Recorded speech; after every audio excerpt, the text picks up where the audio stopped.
The Doom of the Griffiths, by Elizabeth Gaskell. Chapter Roman 1. I have always been much interested by the traditions which are scattered up and down North Wales, relating to Owen Glendower. Owen Glendower is the national spelling of the name, and I fully enter into the feeling which makes the Welsh peasant still look upon him as the hero of his country. There was great joy among many of the inhabitants of the Principality when the subject of the Welsh prize poem at Oxford, some 15 or 16 years ago, was announced to be Owen Glendower. It was the most proudly national subject that had been given for years. Perhaps some may not be aware that this redoubted chieftain is, even in the present days of enlightenment, as famous among his illiterate countrymen for his magical powers as for his patriotism. He says himself, or Shakespeare says it for him, which is much the same thing. At my nativity, the front of heaven was full of fiery shapes, of burning cressets. I can call spirits from the vasty deep, and few among the lower orders in the Principality would think of asking Hotspur's irreverent question in reply. Among other traditions preserved relative to this part of the Welsh hero's character is the old family prophecy which gives title to this tale, when Sir David Gam, as black a traitor as if he had been born in Bilth, sought to murder Owen at Machynlleth. There was one with him whose name Glendower little dreamed of having associated with his enemies. Rhys ap Griffiths, his familiar friend, his relation, his more than brother, had consented unto his blood. Sir David Gam might be forgiven, but one whom he had loved, and who had betrayed him, could never be forgiven. Glendower was too deeply read in the human heart to kill him. No, he let him live on the loathing and scorn of his compatriots, and the victim of bitter remorse. The mark of Cain was upon him. But before he went forth, well, he yet stood a prisoner, cowering beneath his conscience before Owen Glendower. That chieftain passed a doom upon him and his race. I doom thee to live, because I know thou wilt pray for death. Thou shalt live on beyond the natural term of the life of man. The scorn of all good men, the very children, shall point to thee with hissing tongue, and say, there goes one who would have shed a brother's blood. For I loved thee more than a brother. O Rhys ap Griffiths, thou shalt live on to see all of thy house, except the weakling in arms, perish by the sword. Thy race shall be accursed. Each generation shall see their lands melt away like snow, yea, their wealth shall vanish, though they may labour night and day to heap up gold. And when 9 generations have passed from the face of the earth, thy blood shall no longer flow in the veins of any human being. In those days, the last male of thy race shall avenge me, the son shall slay the father. Such was the traditionary account of Owen Glendower's speech to his answer-trusted friend, and it was declared that the doom had been fulfilled in all things that live in as miserly a manner as they would. The Griffiths never were wealthy and prosperous, indeed, that their worldly stock diminished without any visible cause. But the lapse of many years had almost deadened the wonder-inspiring power of the whole curse. It was only brought forth from the hoards of memory when some untoward event happened to the Griffiths family, and in the 8th generation the faith in the prophecy was nearly destroyed by the marriage of the Griffiths of that day to a Miss Owen, who unexpectedly, by the death of a brother, became an heiress. No considerable amount, to be sure, but enough to make the prophecy appear reverse. The heiress and her husband removed from his small patrimonial estate in Merionethshire to her heritage in Caernarvonshire, and for a time the prophecy lay dormant. If you go from Tremedock to Crickeath, you pass by the parochial church of Unnysynhanarn, situated in a boggy valley running from the mountains which shoulder up to the rivals down to Cardigan Bay. This tract of land has every appearance of having been redeemed at no distant period of time from the sea, and has all the desolate rankness often attendant upon such marshes, but the valley, beyond similar in character, had yet more of gloom at the time of which I write. In the higher part there were large plantations of firs set too closely to attain any size, and remaining stunted in height and scrubby in appearance. Indeed, many of the smaller and more weakly had died, and the bark had fallen down on the brown soil neglected, and unnoticed. These trees had a ghastly appearance, with their white trunks seen by the dim light which struggled through the thick boughs above. Nearer to the sea, the valley assumed a more open, though hardly a more cheerful character. It looked dark and overhung by sea fog through the greater part of the year, and even a farmhouse, which usually imparts something of cheerfulness to a landscape, failed to do so here. This valley formed the greater part of the estate to which Owen Griffiths became entitled by right of his wife. In the higher part of the valley was situated the family mansion, or rather dwelling house, for mansion is too grand a word to apply to the clumsy but substantially built Bardwin. It was square and heavy-looking, with just that much pretension to ornament necessary to distinguish it from the mere farmhouse. In this dwelling Mrs. Owen Griffiths bore her husband 2 sons, Llewellyn the future squire and Robert, who was early destined for the church. The only difference in their situation, up to the time when Robert was entered at Jesus College, was that the elder was invariably indulged by all around him while Robert was thwarted and indulged by turns. That Llewellyn never learned anything from the poor Welsh parson, who was nominally his private tutor, while occasionally Squire Griffiths made a great point of enforcing Robert's diligence, telling him that as he had his bread to earn, he must pay attention to his learning. There is no knowing how far the very irregular education he had received would have carried Robert through his college examinations, but luckily for him in this respect, before such a trial of his learning came round, he heard of the death of his elder brother after a short illness brought on by a hard drinking bout. Of course Robert was summoned home, and it seemed quite as much of course now that there was no necessity for him to earn his bread by his learning, that he should not return to Oxford. So the half-educated but not unintelligent young man continued at home during the short remainder of his parents' lifetime. His was not an uncommon character in general. He was mild, indolent, and easily managed, but once thoroughly roused his passions were vehement and fearful. He seemed indeed almost afraid of himself, and in common hardly dared to give way to justifiable anger. So much did he dread losing his self-control. Had he been judiciously educated, he would probably have distinguished himself in those branches of literature which call for taste and imagination, rather than any exertion of reflection or judgment, as it was his literary taste showed itself in making collections of Cambrian antiquities of every description, till his stock of Welsh MSS would have excited the envy of Dr. Pugg himself, had he been alive at the time of which I write. There is one characteristic of Robert Griffiths which I have omitted to note, and which was peculiar among his class. He was no hard drinker, whether it was that his head was easily affected, or that his partially refined taste led him to dislike intoxication, and its attendant circumstances I cannot say, but at 25, Robert Griffiths was habitually sober, a thing so rare in Lynn, that he was almost shunned as a churlish, unsociable being, and paused much of his time in solitude. About this time, he had to appear in some case that was tried at the Caernarvon Assizes, and while there was a guest at the house of his agent, a shrewd, sensible Welsh attorney, with one daughter, who had charms enough to captivate Robert Griffiths, though he remained only a few days at her father's house, they were sufficient to decide his affections, and short was the period allowed to elapse before he brought home a mistress to Bardwin. The new Mrs. Griffiths was a gentle, yielding person full of love toward her husband, of whom nevertheless she stood something in awe, partly arising from the difference in their ages, partly from his devoting much time to studies of which she could understand nothing. She soon made him the father of a blooming little daughter called Orad, after her mother. Then there came several uneventful years in the household of Bardwin, and when the old women had one and all declared that the cradle would not rock again, Mrs. Griffiths bore the son, and ere his birth was soon followed by his mother's death. She had been ailing and low-spirited during her pregnancy, and she seemed to lack the buoyancy of body and mind requisite to bring her round after her time of trial. Her husband, who loved her all the more from having few other claims on his affections, was deeply grieved by her early death, and his only comforter was the sweet little boy whom she had left behind. That part of the squire's character which was so tender and almost feminine seemed called forth by the helpless situation of the little infant who stretched out his arms to his father, with the same earnest cooing that happier children make use of to their mother. Alone Orad was almost neglected, while the little Owen was king of the house, still next to his father none tended him so lovingly as his sister. She was so accustomed to give way to him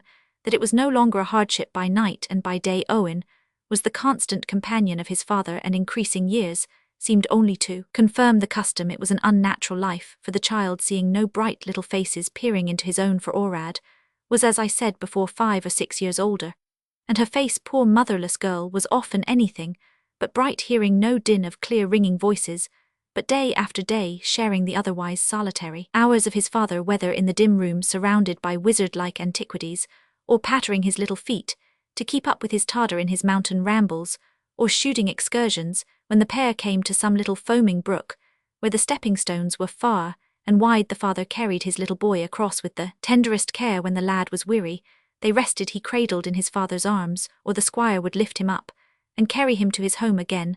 The boy was indulged, for his father felt flattered by the desire in his wish of sharing his meals and keeping the same hours. All this indulgence did not render Owen unamiable, but it made him wilful, and not a happy child. He had a thoughtful look, not common to the face of a young boy. He knew no games, no merry sports. His information was of an imaginative and speculative character. His father delighted to interest him in his own studies, without considering how far they were healthy for so young a mind. Of course, Squire Griffiths was not unaware of the prophecy which was to be fulfilled in his generation. He would occasionally refer to it when among his friends with sceptical levity, but in truth it lay nearer to his heart than he chose to acknowledge. His strong imagination rendered him peculiarly impressible on such subjects, while his judgment, seldom exercised or fortified by severe thought, could not prevent his continually recurring to it. He used to gaze on the half-sad countenance of the child, who sat looking up into his face with his large dark eyes, so fondly yet so inquiringly, till the old legend swelled around his heart, and became too painful for him not to require sympathy. Besides, the overpowering love he bore to the child seemed to demand fuller vent than tender words. It made him like yet dread to upbraid its object for the fearful contrast foretold. Still, Squire Griffiths told the legend in a half-jesting manner to his little son, when they were roaming over the wild heaths in the autumn days, the saddest of the year, or while they sat in the oak-wainscoted room, surrounded by mysterious relics that gleamed strangely forth by the flickering firelight. The legend was wrought into the boy's mind, and he would crave yet tremble to hear it told over and over again, while the words were intermingled with caresses and questions as to his love. Occasionally, his loving words and actions were cut short by his father's light, yet bitter speech: "Get thee away, my lad, thou knowest not what is to come of all this." When Orad was 17 and Owen 11 or 12, the rector of the parish in which Bardowyn was situated endeavoured to prevail on Squire Griffiths to send the boy to school now. This rector had many congenial tastes with his parishioner, and was his only intimate, and by repeated arguments he succeeded in convincing the squire that the unnatural life Owen was leading was in every way injurious. Unwillingly was the father wrought to part from his son, but he did at length send him to the grammar school at Bangor, then under the management of an excellent classic. Here Owen showed that he had more talents than the rector had given him credit, for when he affirmed that the lad had been completely stupefied by the life he led at Bardowyn, he bade fair to do credit to the school in the peculiar branch of learning for which it was famous. But he was not popular among his schoolfellows. He was wayward, though to a certain degree generous and unselfish. He was reserved, but gentle, except when the tremendous bursts of passion similar in character to those of his father forced their way. On his return from school one Christmas time, when he had been a year or so at Bangor, he was stunned by hearing that the undervalued Orad was about to be married to a gentleman of South Wales, residing near Aberystwyth. Boys seldom appreciate their sisters, but Owen thought of the many slights with which he had requited the patient Orad, and he gave way to bitter regrets which, with a selfish want of control over his words, he kept expressing to his father, until the squire was thoroughly hurt and chagrined at the repeated exclamations of "What shall we do? When Orad is gone, how dull we shall be! When Orad is married." Owen's holidays were prolonged a few weeks in order that he might be present at the wedding, and when all the festivities were over, and the bride and bridegroom had left Bardowyn, the boy and his father really felt how much they missed the quiet, loving Orad. She had performed so many thoughtful, noiseless little offices on which their daily comfort depended, and now she was gone the household seemed to miss the spirit that peacefully kept it in order. The servants roamed about in search of commands and directions. The rooms had no longer the unobtrusive ordering of taste to make them cheerful. The very fires burned dim, and were always sinking down into dull heaps of grey ashes. Altogether, Owen did not regret his return to Bangor, and this also the mortified parent perceived. Squire Griffiths was a selfish parent. Letters in those days were a rare occurrence. Owen usually received one during his half-yearly absences from home, and occasionally his father paid him a visit. This half-year the boy had no visit, nor even a letter, till very near the time of his leaving school, and then he was astounded by the intelligence that his father was married again. Then came one of his paroxysms of rage, the more disastrous in its effects upon his character, because it could find no vent in action independently of slight to the memory of the first wife, which children are so apt to fancy. Such an action implies Owen had hitherto considered himself, and with justice, the first object of his father's life. They had been so much to each other, and now a shapeless but too real something had come between him and his father there. For ever he felt as if his permission should have been asked, as if he should have been consulted. Certainly, he ought to have been told of the intended event, so the squire felt, and hence his constrained letter, which had so much increased the bitterness of Owen's feelings. With all this anger, when Owen saw his stepmother, he thought he had never seen so beautiful a woman for her age, for she was no longer in the bloom of youth, being a widow, when his father married her manners to the Welsh lad, who had seen little of female grace among the families of the few antiquarians with whom his father visited were so fascinating that he watched her with a sort of breathless admiration, her measured grace, her faultless movements, her tones of voice, sweet till the ear was sated with their sweetness, made Owen less angry at his father's marriage, yet he felt more than ever that the cloud was between him and his father, that the hasty letter he had sent in answer to the announcement of his wedding was not forgotten, although no allusion was ever made to it. He was no longer his father's confidant, thirdly, ever his father's companion for the newly married wife, was all in all to the squire, and his son felt himself almost a cipher where he had so long been everything the lady herself had ever the softest consideration for her stepson, almost too obtrusive, was the attention paid to his wishes. But still, he fancied that the heart had no part in the winning advances. There was a watchful glance of the eye that Owen once or twice caught, when she had imagined herself unobserved, and many other nameless little circumstances that gave him a strong feeling of want of sincerity in his stepmother, Mrs. Owen, brought with her into the family, her little child by her first husband, a boy nearly 3 years old. He was one of those elfish, observant, mocking children over whose feelings you seem to have no control, agile and mischievous. His little practical jokes at first performed in ignorance of the pain he gave, but afterward proceeding to a malicious pleasure in suffering, really seemed to afford some ground to the superstitious notion of some of the common people that he was a fairy changeling.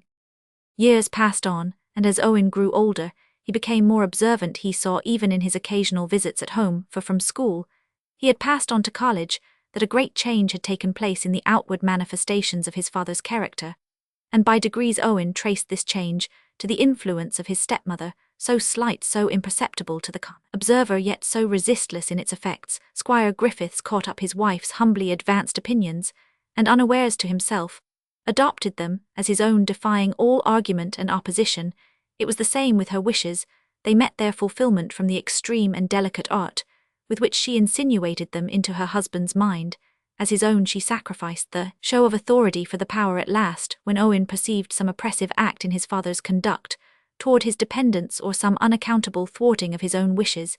He fancied he saw his stepmother's secret influence thus displayed, however much she might regret the injustice of his father's actions. In her conversations with him, when they were alone, his father was fast losing his temperate habits, and frequent intoxication soon took its usual effect upon the temper. Yet even here was the spell of his wife upon him. Before her he placed a restraint upon his passion, yet she was perfectly aware of his irritable disposition, and directed it hither and thither with the same apparent ignorance of the tendency of her words. Meanwhile Owen's situation became peculiarly mortifying to a youth whose early remembrances afforded such a contrast to his present state. As a child he had been elevated to the consequence of a man before his years, gave any mental check to the selfishness which such conduct was likely to engender. He could remember when his will was law to the servants and dependents, and his sympathy necessary to his father. Now he was as a cipher in his father's house, and the squire, estranged in the first instance by a feeling of the injury he had done his son in not sooner acquainting him with his purposed marriage, seemed rather to avoid than to seek him as a companion, and too frequently showed the most utter indifference to the feelings and wishes which a young man of a high and independent spirit might be supposed to indulge. Perhaps Owen was not fully aware of the force of all these circumstances, for an actor in a family drama is seldom unimpassioned enough to be perfectly observant, but he became moody and soured, brooding over his unloved existence, and craving with a human heart after sympathy. This feeling took more full possession of his mind when he had left college, and returned home to lead an idle and purposeless life. As the heir, there was no worldly necessity for exertion. His father was too much of a Welsh squire to dream of the moral necessity, and he himself had not sufficient strength of mind to decide at once upon abandoning a place and mode of life which abounded in daily mortifications. Yet to this course his judgment was slowly tending, when some circumstances occurred to detain him at Bardowin. It was not to be expected that harmony would long be preserved even in appearance between an unguarded and soured young man, such as Owen, and his wary stepmother, when he had once left college and come not as a visitor, but as the heir to his father's house. Some cause of difference occurred where the woman subdued her hidden anger sufficiently to become convinced that Owen was not entirely the dupe she had believed him to be. Henceforward there was no peace between them. Not in vulgar altercations did this show itself, but in moody reserve on Owen's part, and in undisguised and contemptuous pursuance of her own plans by his stepmother Bardowin, was no longer a place where if Owen was not loved or attended to he could at least find peace and care for himself. He was thwarted at every step, and in every wish by his father's desire apparently, while the wife sat by with a smile of triumph on her beautiful lips. So Owen went forth at the early day dawn, sometimes roaming about on the shore or the upland shooting or fishing, as the season might be, but oftener stretched in indolent repose on the short sweet grass, indulging in gloomy and morbid reveries. He would fancy that this mortified state of existence was a dream, a horrible dream from which he should awake, and find himself again the sole object and darling of his father. And then he would start up and strive to shake off the incubus. There was the molten sunset of his childish memory, the gorgeous crimson piles of glory in the west fading away into the cold calm light of the rising moon, while here and there a cloud floated across the western heaven. Like a seraph's wing in its flaming beauty, the earth was the same as in his childhood's days, full of gentle evening sounds, and the harmonies of twilight breeze came sweeping low over the heather and bluebells by his side, and the turf was sending up its evening incense of perfume, but life and heart and hope were changed forever since those bygone days. Or he would seat himself in a favourite niche of the rocks on Mole, just hidden by a stunted growth of the witty or mountain ash from general observation, with a rich tinted cushion of stonecrop for his feet, and a straight precipice of rock rising just above here, would he sit for hours gazing idly at the bay below with its background of purple hills, and the little fishing sail on its bosom showing white in the sunbeam, and gliding on in such harmony with the quiet beauty of the glassy sea. Or he would pull out an old school volume, his companion for years, and in morbid accordance with the dark legend that still lurked in the recesses of his minder shape of gloom in those innermost haunts, awaiting its time to come forth in distinct outline-wood, he turned to the old Greek dramas, which treat of a family foredoomed by an avenging fate. The worn page opened of itself at the play of the Oedipus Tyrannus, and Owen dwelt with the craving disease upon the prophecy so nearly resembling that which concerned himself with his consciousness of neglect. There was a sort of self-flattery in the consequence which the legend gave him. He almost wondered how they durst with slights and insults thus provoke the avenger. The days drifted onward. Often he would vehemently pursue some sylvan sport, till thought and feeling were lost in the violence of bodily exertion. Occasionally, his evenings were spent at a small public-house, such as stood by the unfrequented wayside, where the welcome, hearty though bought, seemed so strongly to contrast with the gloomy negligence of home and sympathizing home. One evening Owen might be 4 or 25 wearied with a day's shooting on the Clenany moors. He passed by the open door of the Goat at Penmorfa the light, and the cheeriness within tempted him, poor self-exhausted man, as it has done many a one more wretched in worldly circumstances, to step in and take his evening meal where at least his presence was of some consequence. It was a busy day in that little hostel. A flock of sheep amounting to some hundreds had arrived at Penmorfa on their road to England, and thronged the space before the house. Inside was the shrewd, kind-hearted hostess bustling to and fro with merry greetings for every tired drover who was to pass the night in her house, while the sheep were penned in a field close by. Ever and anon she kept attending to the second crowd of guests, who were celebrating a rural wedding in her house. It was busy work to Martha Thomas, yet her smile never flagged, and when Owen Griffiths had finished his evening meal, she was there ready with a hope that it had done him good, and was to his mind, and a word of intelligence that the wedding folk were about to dance in the kitchen, and the harper was the famous Edward of Corwin. Owen, partly from good-natured compliance with his hostess, implied wish, and partly from curiosity, lounged to the passage which led to the kitchenette, the everyday working cooking kitchen, which was behind but a good-sized room where the mistress sat when her work was done, and where the country people were commonly entertained at such merrymakings as the present. The lintels of the door formed a frame for the animated picture which Owen saw within, as he leaned against the wall in the dark passage, the red light of the fire with every now and then a falling piece of turf sending forth a fresh blaze shone full upon 4 young men who were dancing a measure, something like a Scotch reel, keeping admirable time in their rapid movements to the capital tune. The harper was playing. They had their hats on when Owen first took his stand, but as they grew more and more animated they flung them away, and presently their shoes were kicked off with like disregard to the spot where they might happen to alight. Shouts of applause followed any remarkable exertion of agility in which each seemed to try to excel his companions. At length, wearied and exhausted, they sat down, and the harper gradually changed to one of those wild, inspiring national airs for which he was so famous. The thronged audience sat earnest and breathless, and you might have heard a pin drop, except when some maiden passed hurriedly with flaring candle and busy look through to the real kitchen beyond, when he had finished his beautiful theme on the march of the men of Harlech, he changed the measure again to try chant O Bunnan £300, and immediately a most unmusical-looking man began chanting Penillion, or a sort of recitative stanzas, which were soon taken up by another, and this amusement lasted so long that Owen grew weary, and was thinking of retreating from his post by the door, when some little bustle was occasioned on the opposite side of the room by the entrance of a middle-aged man, and a young girl, apparently his daughter. The man advanced to the bench occupied by the seniors of the party, who welcomed him with the usual pretty Welsh greeting, Pa, sut me di galon, how is thy heart, and drinking his health passed on to him the cup of excellent CWRW. The girl, evidently a village belle, was as warmly greeted by the young men, while the girls eyed her rather askance with a half-jealous look, which Owen set down to the score of her extreme prettiness. Like most Welsh women, she was of middle size as to height, but beautifully made with the most perfect yet delicate roundness in every limb. Her little mobcap was carefully adjusted to a face which was excessively pretty, though it never could be called handsome. It also was round with the slightest tendency to the oval shape, richly coloured though somewhat olive in complexion, with dimples in cheek and chin, and the most scarlet lips Owen had ever seen that were too short to meet over the small pearly teeth. The nose was the most defective feature, but the eyes were splendid.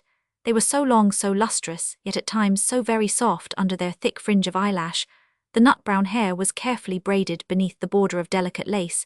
It was evident the little village beauty knew how to make the most of all her attractions, for the gay colours which were displayed in her neckerchief were in complete harmony with the complexion. Owen was much attracted, while yet he was amused by the evident coquetry the girl displayed, collecting around her a whole bevy of young fellows, for each of whom she seemed to have some gay speech, some attractive look, or action. In a few minutes, young Griffiths of Bardowen was at her side, brought thither by a variety of idle motives, and as her undivided attention was given to the Welsh, ere her admirers one by one dropped off to seat themselves by some less fascinating but more attentive fair one. The more Owen conversed with the girl, the more he was taken. She had more wit and talent than he had fancied possible, a self-abandon and thoughtfulness to boot that seemed full of charms, and then her voice was so clear and sweet, and her actions so full of grace, that Owen was fascinated before he was well aware, and kept looking into her bright blushing face, till her uplifted flashing eye fell beneath his earnest gaze.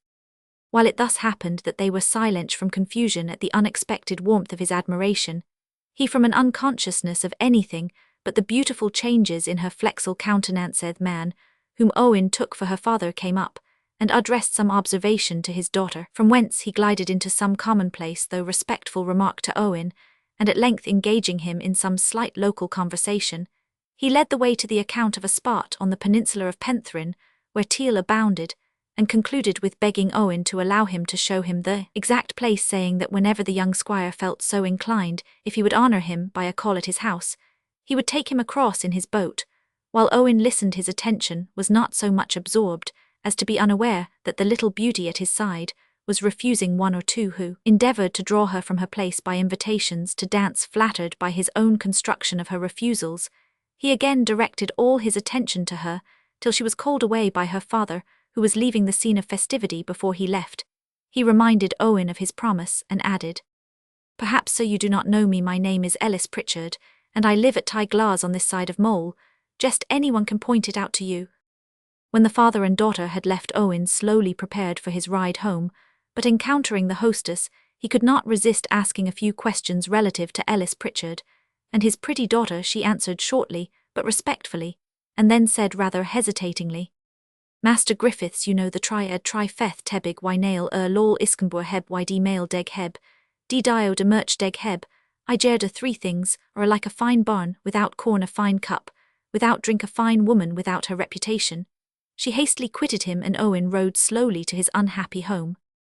Ellis Pritchard, half farmer and half fisherman, was shrewd and keen, and worldly, yet he was good-natured and sufficiently generous to have become rather a popular man among his equals. He had been struck with the young squire's attention to his pretty daughter, and was not insensible to the advantages to be derived from it. Nest would not be the first peasant girl by any means who had been transplanted to a Welsh manor house as its mistress, and accordingly her father had shrewdly given the admiring young man some pretext for further opportunities of seeing her. As for Nest herself, she had somewhat of her father's worldliness, and was fully alive to the superior station of her new admirer, and quite prepared to slight all her old sweethearts on his account, But then she had something more of feeling in her reckoning. She had not been insensible to the earnest yet comparatively refined homage which Owen paid her. She had noticed his expressive and occasionally handsome countenance with admiration, and was flattered by his so immediately singling her out from her companions. As to the hint which Martha Thomas had thrown out, it is enough to say that Nest was very giddy, and that she was motherless. She had high spirits, and a great love of admiration, or to use a softer term, she loved to please men, women, and children. All she delighted to gladden with her smile and voice. She coquetted and flirted, and went to the extreme lengths of Welsh courtship, till the seniors of the village shook their heads, and cautioned their daughters against her acquaintance. If not absolutely guilty, she had too frequently been on the verge of guilt. Even at the time Martha Thomas' hint made but little impression on Owen, for his senses were otherwise occupied, but in a few days the recollection thereof had wholly died away, and one warm glorious summer's day he bent his steps toward Ellis Pritchard's with a beating heart, for except some very slight flirtations at Oxford, Owen had never been touched. His thoughts, his fancy had been otherwise engaged. Ty Glas was built against one of the lower rocks of Mole Jest, which indeed formed a side to the low lengthy house. The materials of the cottage were the shingly stones which had fallen from above, plastered rudely together, with deep recesses for the small oblong windows. Altogether the exterior was much ruder than Owen had expected, but inside there seemed no lack of comforts. The house was divided into 2 apartments, one large, roomy, and dark, into which Owen entered immediately, and before the blushing Nest came from the inner chamber, for she had seen the young squire coming and hastily gone to make some alteration in her dress, he had time to look around him and note the various little particulars of the room. Beneath the window, which commanded a magnificent view, was an oaken dresser, replete with drawers and cupboards, and brightly polished to a rich dark colour. In the farther part of the room Owen could at first distinguish little entering, as he did from the glaring sunlight, but he soon saw that there were 2 oaken beds, closed up after the manner of the Welsh, in fact the dormitories of Ellis Pritchard, and the man who served under him both on sea and on land. There was the large wheel used for spinning wool left standing on the middle of the floor, as if in use only a few minutes before, and around the ample chimney hung flitches of bacon, dried kid's flesh, and fish that was in process of smoking for winter's store. Before Nest had shyly dared to enter, her father, who had been mending his nets down below and seen Owen winding up to the house, came in and gave him a hearty yet respectful welcome, and then Nest, downcast and blushing, full of the consciousness which her father's advice and conversation had not failed to inspire, ventured to join them. To Owen's mind this reserve and shyness gave her new charms. It was too bright, too hot, too anything to think of going to shoot till later in the day, and Owen was delighted to accept a hesitating invitation to share the noonday meal, some ewe milk cheese, very hard, and dry oatcake, slips of the dried kid's flesh broiled, after having been previously soaked in water for a few minutes, delicious butter, and fresh buttermilk, with a liquor called diard gryafal, made from the berries of the sorbus ocuparia infused in water, and then fermented, composed the frugal repast. But there was something so clean and neat, and withal such a true welcome, that Owen had seldom enjoyed a meal so much. Indeed, at that time of day the Welsh squires differed from the farmers more in the plenty and rough abundance of their manner of living than in the refinement of style of their table. At the present day down in Lynn, the Welsh gentry are not a whit behind their Saxon equals in the expensive elegances of life, but then, when there was but one pewter service in all Northumberland, there was nothing in Ellis Pritchard's mode of living that grated on the young squire's sense of refinement. Little was said by that young pair of wooers during the meal. The father had all the conversation to himself, apparently heedless of the ardent looks and inattentive mien of his guest. As Owen became more serious in his feelings, he grew more timid in their expression, and at night, when they returned from their shooting excursion, the caress he gave Nest was almost as bashfully offered as received. This was but the first of a series of days devoted to Nest. In reality, though at first he thought some little disguise of his object was necessary, the past, the future, was all forgotten in those happy days of love, and every worldly plan, every womanly wile was put in practice by Ellis Pritchard and his daughter to render his visits agreeable and alluring. Indeed, the very circumstance of his being welcome was enough to attract the poor young man, to whom the feeling so produced was new and full of charms. He left a home where the certainty of being thwarted made him chary in expressing his wishes, where no tones of love ever fell on his ear, save those addressed to others, where his presence or absence was a matter of utter indifference, and when he entered Ty Glas, all down to the little cur, which with clamorous barkings claimed a part of his attention, seemed to rejoice his account of his day's employment found a willing listener in Ellis. And when he passed on to nest busy at her wheel, or at her churn, the deepened colour, the conscious eye, and the gradual yielding of herself, up to his lover-like caress, had worlds of charms. Ellis Pritchard was a tenant on the Bardwin estate and therefore had reasons in plenty for wishing to keep the young squire's visits secret, and Owen, unwilling to disturb the sunny calm of these halcyon days by any storm at home, was ready to use all the artifice which Ellis suggested as to the mode of his calls at Tiglas, nor was he unaware of the probable, nay the hoped-for termination of these repeated days of happiness. He was quite conscious that the father wished for nothing better than the marriage of his daughter to the heir of Bardwin, and when Nest had hidden her face in his neck, which was encircled by her clasping arms, and murmured into his ear her acknowledgment of love, he felt only too desirous of finding someone to love him for ever. Though not highly principled, he would not have tried to obtain Nest on other terms save those of marriage. He did so pine after enduring love, and fancied he should have bound her heart for evermore to his, when they had taken the solemn oaths of matrimony. There was no great difficulty attending a secret marriage at such a place, and at such a time, one gusty autumn day, Ellis ferried them round Penthrin to Llandudwin, and there saw his little Nest become future Lady of Bardwin. How often do we see giddy, coquetting, restless girls become sobered by marriage? A great object in life is decided one on which their thoughts have been running in all their vagaries, and they seem to verify the beautiful fable of Undine. A new soul beams out in the gentleness and repose of their future lives, an indescribable softness and tenderness takes place of the wearying vanity of their former endeavours to attract admiration. Something of this sort took place in Nest Pritchard. If at first she had been anxious to attract the young squire of Bardwin long before her marriage, this feeling had merged into a truer love than she had ever felt before, and now that he was her own, her husband, her whole soul was bent toward making him amends, as far as in her lay, for the misery which with a woman's tact she saw that he had to endure at his home. Her greetings were abounding in delicately expressed love, her study of his tastes, unwearying in the arrangement of her dress, her time, her very thoughts. No wonder that he looked back on his wedding day with a thankfulness which is seldom the result of unequal marriages. No wonder that his heart beat aloud as formerly when he wound up the little path to Tiglas, and Sockin, though the winter's wind might beat at Nest, was standing out at the door to watch for his Dimlyson approach, while the candle flared in the little window as a beacon to guide him aright. The angry words and unkind actions of home fell deadened on his heart. He thought of the love that was surely his, and of the new promise of love that a short time would bring forth, and he could almost have smiled at the impotent efforts to disturb his peace. A few more months, and the young father was greeted by a feeble little cry when he hastily entered Tiglas one morning early, in consequence of a summons conveyed mysteriously to Bardwin, and the pale mother, smiling and feebly holding up her babe to its father's kiss, seemed to him even more lovely than the bright gay Nest who had won his heart at the little inn of Penmorfa. But the curse was at work, the fulfilment of the prophecy was nigh at hand. Chapter Roman 2. It was the autumn after the birth of their boy. It had been a glorious summer with bright, hot, sunny weather, and now the year was fading away as seasonably into mellow days, with mornings of silver mists and clear frosty nights. The blooming look of the time of flowers was past and gone, but instead there were even richer tints abroad in the sun-coloured leaves, the lichens, the golden-blossomed firs.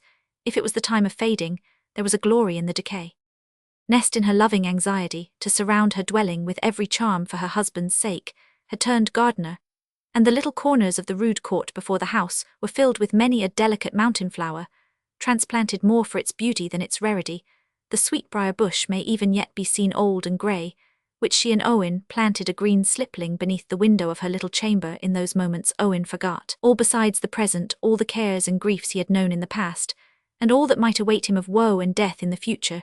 The boy, too, was as lovely a child as the fondest parent was ever blessed with, and crowed with delight, and clapped his little hands as his mother held him in her arms at the cottage door, to watch his father's ascent up the rough path that led to Tiglas one bright autumnal morning.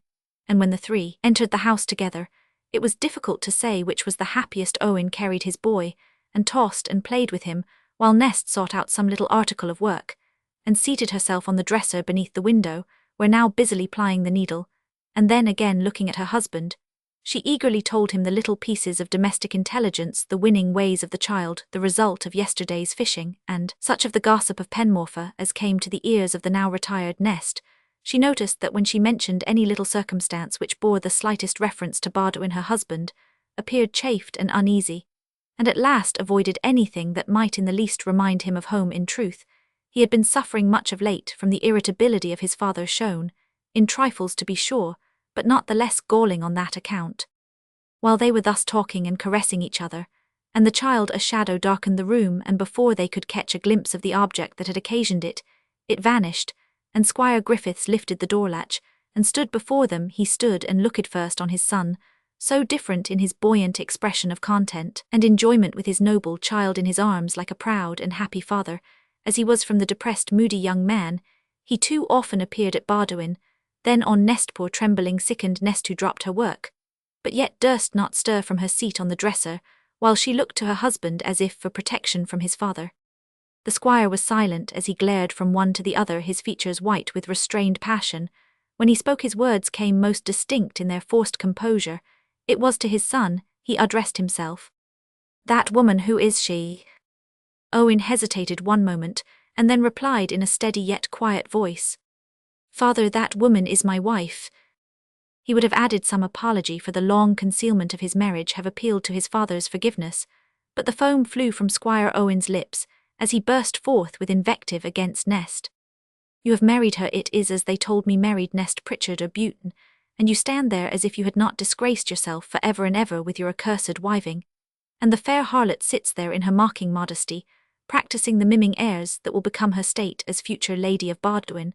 But I will move heaven and earth before that false woman darken the doors of my father's house as mistress." All this was said with such rapidity that Owen had no time for the words that thronged to his lips. "Father," he burst forth at length, "father, whosoever told you that Nest Pritchard was a harlot told you a lie as false as hell, aye, a lie as false as hell," he added in a voice of thunder, while he advanced a step or two nearer to the squire, and then in a lower tone he said, "She is as pure as your own wife, nay, God help me, as the dear precious mother who brought me forth, and then left me with no refuge, in a mother's heart, oh, struggle on through life alone. I tell you, Nest is as pure as that dear dead mother. Fool, poor fool."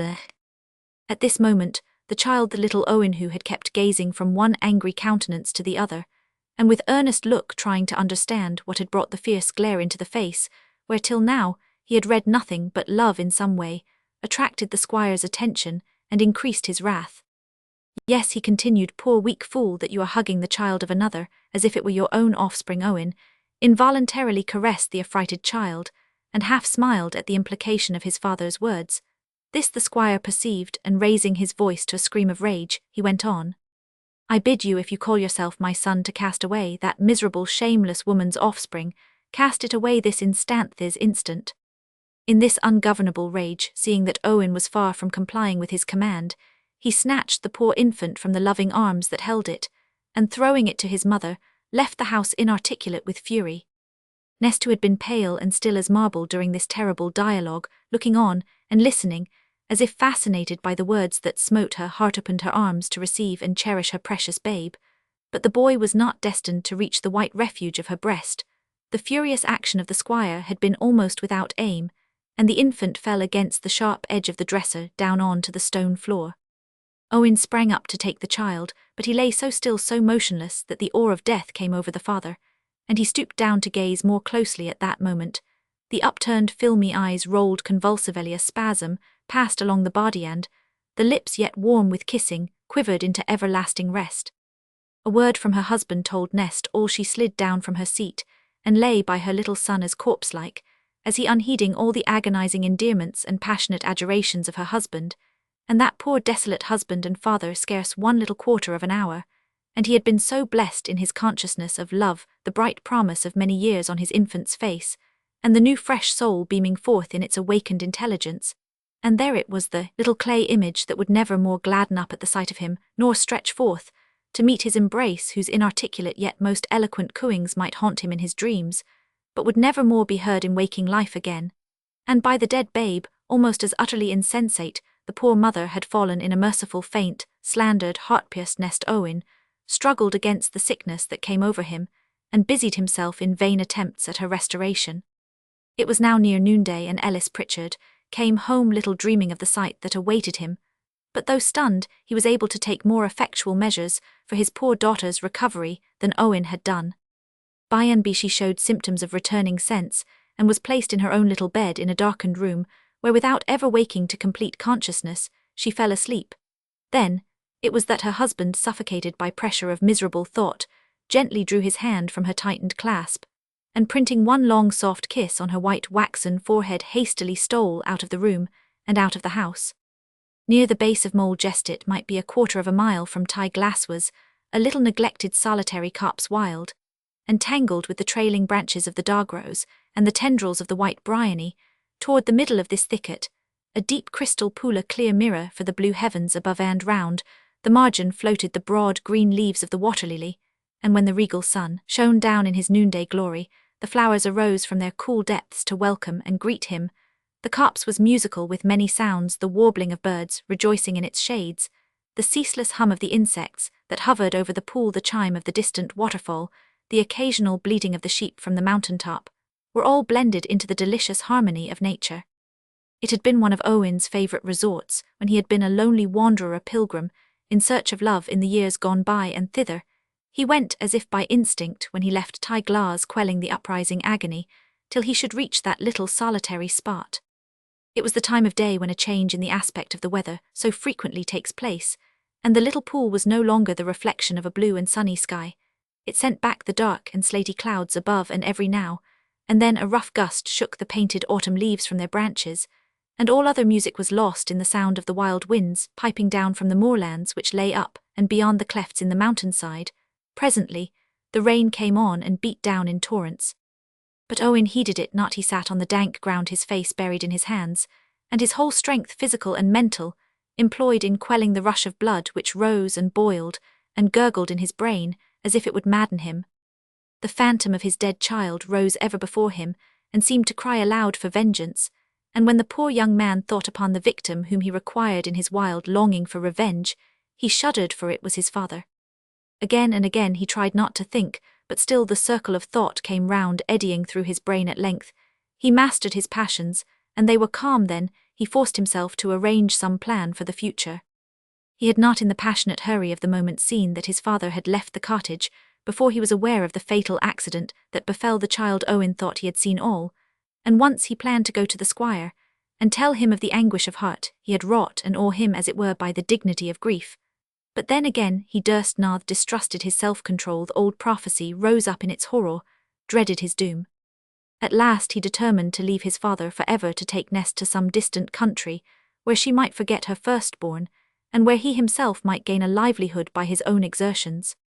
But when he tried to descend to the various little arrangements which were involved in the execution of this plan, he remembered that all his money, and in this respect Squire Griffiths was no niggard, was locked up in his escritoire at Bardowin. In vain he tried to do away with this matter-of-fact difficulty. Go to Bardowin he must, and his only hope, nay his determination, was to avoid his father.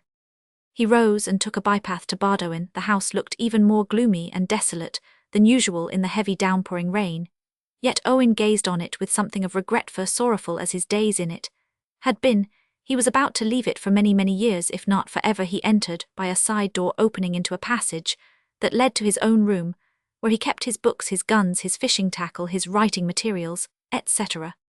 Here he hurriedly began to select the few articles he intended to take, for besides the dread of interruption, he was feverishly anxious to travel far that very night, if only Nest was capable of performing the journey as he was thus employed.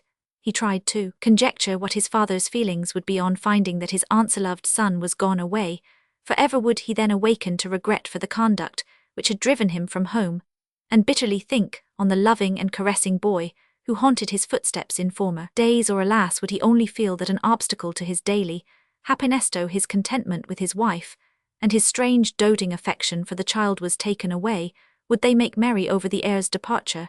Then he thought of Nest, young childless mother, whose heart had not yet realized her fullness of desolation. Poor Nest, so loving, as she was so devoted to her child, how should he console her? He pictured her away in a strange land, pining for her native mountains, and refusing to be comforted because her child was not. Even this thought of the homesickness that might possibly beset Nest hardly made him hesitate in his determination. So strongly had the idea taken possession of him, that only by putting miles and leagues between him and his father could he avert the doom, which seemed blending itself with the very purposes of his life, as long as he stayed in proximity with the slayer of his child. He had now nearly completed his hasty work of preparation, and was full of tender thoughts of his wife when the door opened, and the elfish Robert peered in search of some of his brother's possessions. On seeing Owen he hesitated, but then came boldly forward and laid his hand on Owen's arm, saying, "Nest Buten, how is Nest Buten?" He looked maliciously into Owen's face to mark the effect of his words, but was terrified at the expression he read there.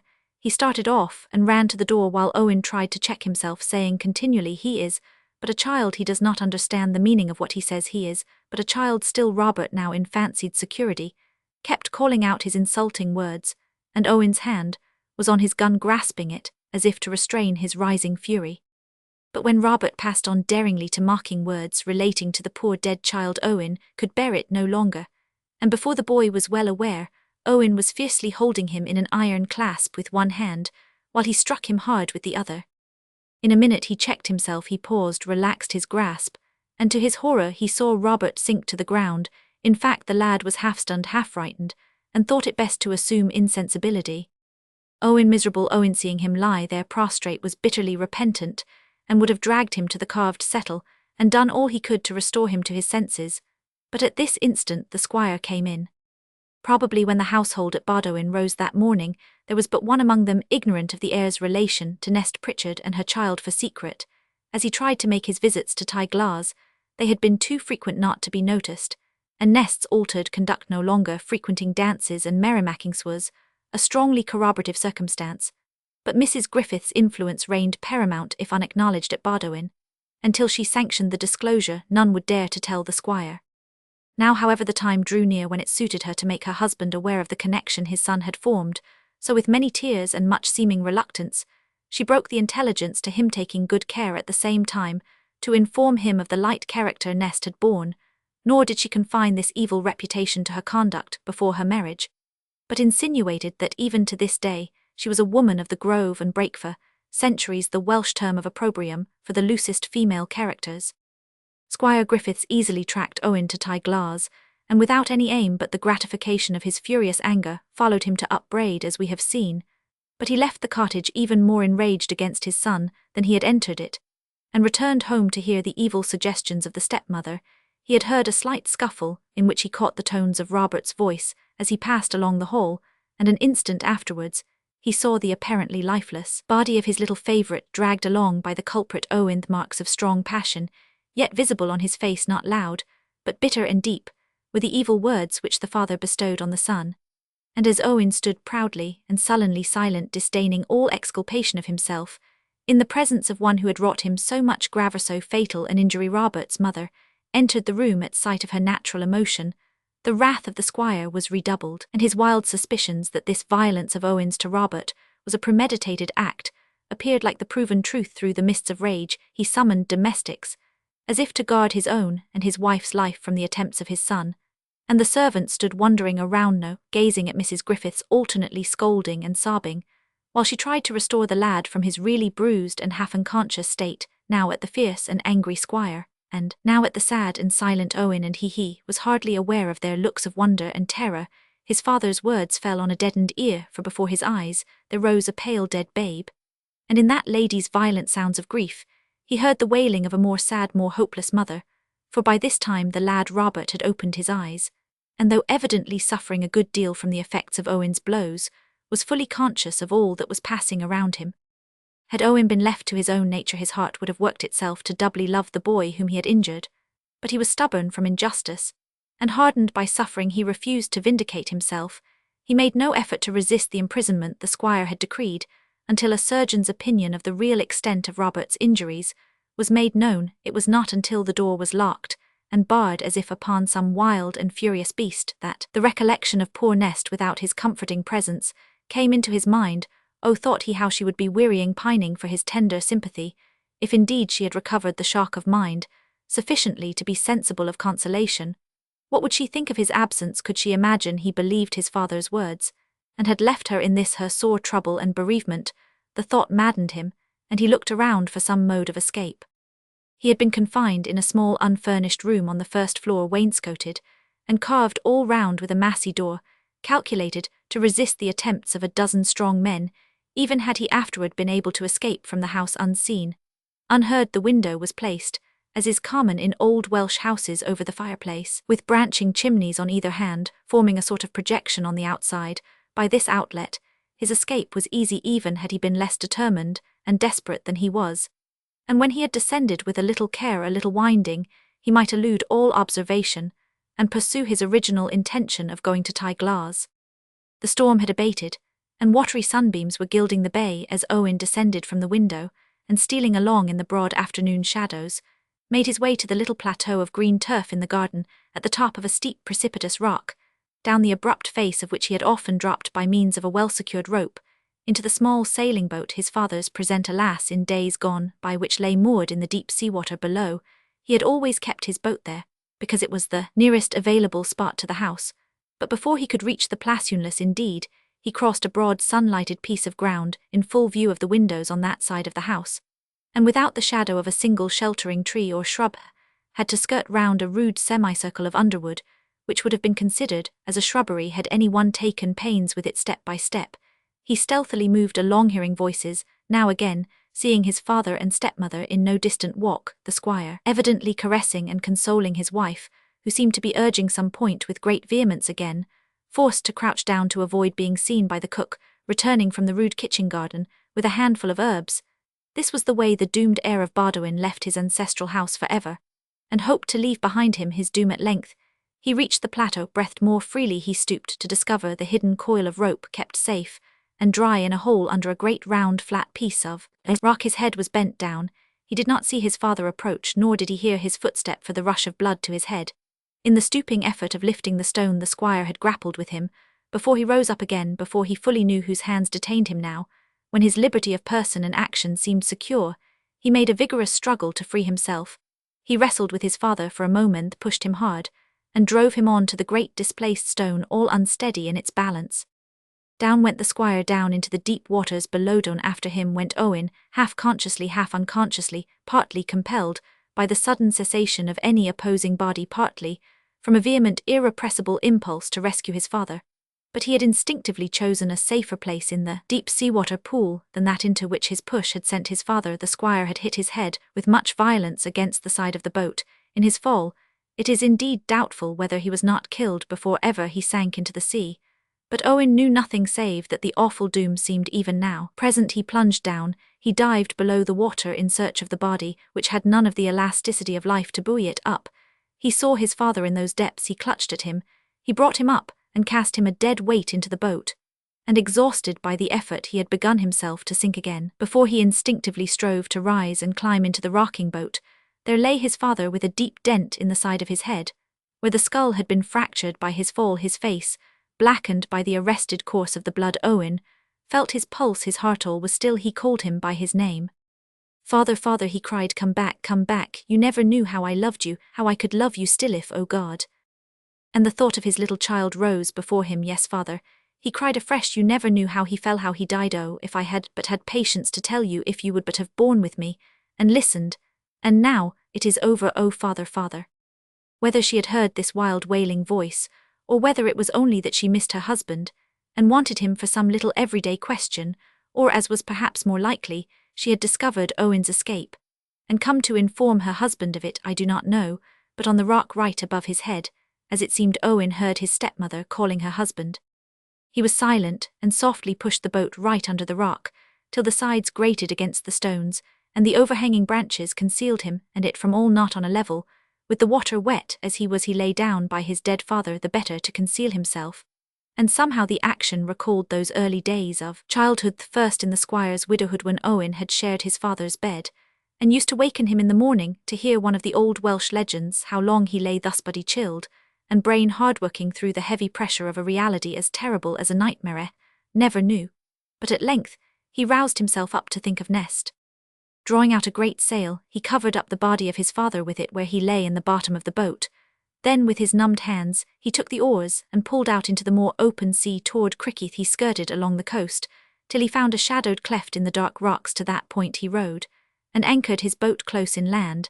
Then he mounted, staggering, half longing to fall into the dark waters, and be at Risthaff, instinctively finding out the surest footrests on that precipitous face of rock. till he was high up safe landed on the turfy summit he ran off, as if pursued toward Penmorfa he ran with maddened energy. Suddenly, he paused, turned, ran again with the same speed, and threw himself prone on the summit, looking down into his boat, with straining eyes to see if there had been any movement of life, any displacement of a fold of sailcloth. It was all quiet deep down below.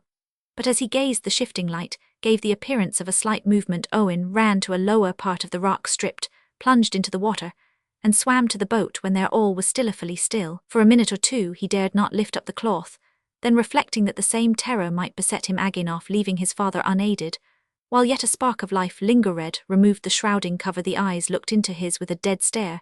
He closed the lids and bound up the jaw again. He looked this time, he raised himself out of the water and kissed the brow. It was my doom, father, it would have been better if I had died at my birth. Daylight was fading away, precious daylight. He swam back, dressed, and set off afresh for Penmorfa. When he opened the door of Ty Glass, Ellis Pritchard looked at him reproachfully from his seat in the darkly shadowed chimney corner. "You're come at last," said he. "One of our kind, Roman 1E station, would not have left his wife to mourn by herself over her dead child, nor would one of our kind have let his father kill his own true son. I've a good mind to take her from you forever." "I did not tell him," cried Nest, looking piteously at her husband. "He made me tell him part and guess the rest." She was nursing her babe on her knee, as if it was alive. Owen stood before Ellis Pritchard. "Be silent," said he quietly, "neither words nor deeds, but what are decreed can come to pass. I was set to do my work this 100 years, and more the time waited for me, and the man waited for me. I have done what was foretold of me for generations." Ellis Pritchard knew the old tale of the prophecy, and believed in it in a dull, dead kind of way, but somehow never thought it would come to pass in his time. Now, however, he understood it all in a moment, though he mistook Owen's nature so much as to believe that the deed was intentionally done out of revenge for the death of his boy. And viewing it in this light, Ellis thought it little more than a just punishment for the cause of all the wild, despairing sorrow he had seen his only child suffer during the hours of this long afternoon. But he knew the law would not so regard it. Even the lax Welsh law of those days could not fail to examine into the death of a man of Squire Griffiths, standing. So the acute Ellis thought how he could conceal the culprit for a time. "Come," said he, "don't look so scared. It was your doom, not your fault," and he laid a hand on Owen's shoulder. "You're wet," said he suddenly. "Where have you been?" "Nest, your husband is dripping drucket wet. That's what makes him look so blue and wan." Nest softly laid her baby in its cradle. She was half stupefied with crying, and had not understood to what Owen alluded when he spoke of his doom being fulfilled, if indeed she had heard the words. Her touch thawed Owen's miserable heart. "Oh, Nest," said he, clasping her in his arms, "do you love me still? Can you love me, my own darling?" "Why not?" asked she, her eyes filling with tears. "I only love you more than ever, for you were my poor baby's father." "But Nesto, tell her, Ellis, you know." No need, said Ellis. "She's had enough to think on. Bustle, my girl, and get out my Sunday clothes." "I don't understand," said Nest, putting her hand up to her head. "What is to tell? And why are you so wet? God help me for a poor crazed thing, for I cannot guess at the meaning of your words. And your strange looks. I only know my baby is dead," and she burst into tears. "Come, Nest, go and fetch him a change quick." And as she meekly obeyed, too languid to strive further to understand, Ellis said rapidly to Owen in a low, hurried voice, "Are you meaning that the squire is dead? Speak low, lest she hear." Well, no need to talk about how he died. It was sudden, I see, and we must all of us die, and hell have to be buried. It's well, the night is near, and I should not wonder now if you'd like to travel for a bit. It would do Nest a power of good. And then there's many a one goes out of his own house, and never comes back again, and I trust he's not lying in his own house, and there's a stir for a bit, and a search, and a wonder, and by and be, the air just steps in as quiet as can be, and that's what y'all do, and bring Nest to Bardo in after all. Nay, child, better stockings, nor those find the blue woolens I bought at Lanrust Fair. Only don't lose heart, it's done now, and can't be helped. It was the piece of work set you to do from the days of the Tudors, they say, and he deserved it. Look in yon cradle, so tell us where he is, and ill take heart of grace, and see what can be done for him." But Owen sat wet and haggard, looking into the peat fire, as if for visions of the past, and never heeding a word Ellis said, nor did he move, when Nest brought the armful of dry clothes. "Come, rouse up, man," said Ellis, growing impatient, but he neither spoke nor moved. "What is the matter, father?" asked Nest, bewildered. Ellis kept on watching Owen for a minute or two, till on his daughter's repetition of the question he said, "Ask him yourself, Nest." "Oh, husband, what is it?" said she, kneeling down, and bringing her face to a level with his. Don't you know, said he heavily, you want love me when you do know, and yet it was not my doing, it was my doom. What does he mean, father? Asked Nest, looking up, but she caught a gesture from Ellis urging her to go on questioning her husband. I will love you, husband, whatever has happened, only let me know the worst. A pause during which Nest and Ellis hung breathless. My father is dead, Nest. Nest caught her breath with a sharp gasp. God forgive him, said she, thinking on her babe. God forgive me, said Owen. You did not? Nest stopped. Yes, I Roman 999 now, you know it was my doom, how could I help it? The devil helped me place the stone, so that my father fell. I jumped into the water to save him. I did indeed, Nest, I was nearly drowned myself, but he was dead, killed by the fall. Then he is safe at the bottom of the sea, said Ellis, with hungry eagerness. No, he is not, he lies in my boat, said Owen, shivering a little more at the thought of his last glimpse at his father's face than from cold. Oh, husband, change your wet clothes, pleaded Nest, to whom the death of the old man was simply a horror, with which she had nothing to do, while her husband's discomfort was a present trouble. While she helped him to take off the wet garments which he would never have had energy enough to remove of himself, Ellis was busy preparing food, and mixing a great tumbler of spirits and hot water, he stood over the unfortunate young man, and compelled him to eat and drink, and made Nest too taste some mouthful, the while planning in his own mind how best to conceal what had been done, and who had done it not altogether without a certain feeling of vulgar triumph, in the reflection that Nest, as she stood there carelessly dressed, dishevelled in her grief, was in reality the mistress of Bardowin, than which Ellis Pritchard had never seen a grander house, though he believed such might exist. By dint of a few dexterous questions, he found out all he wanted to know from Owen as he ate and drank. In fact, it was almost a relief to Owen to dilute the horror by talking about it before the meal was done, if meal it could be called. Ellis knew all he cared to know.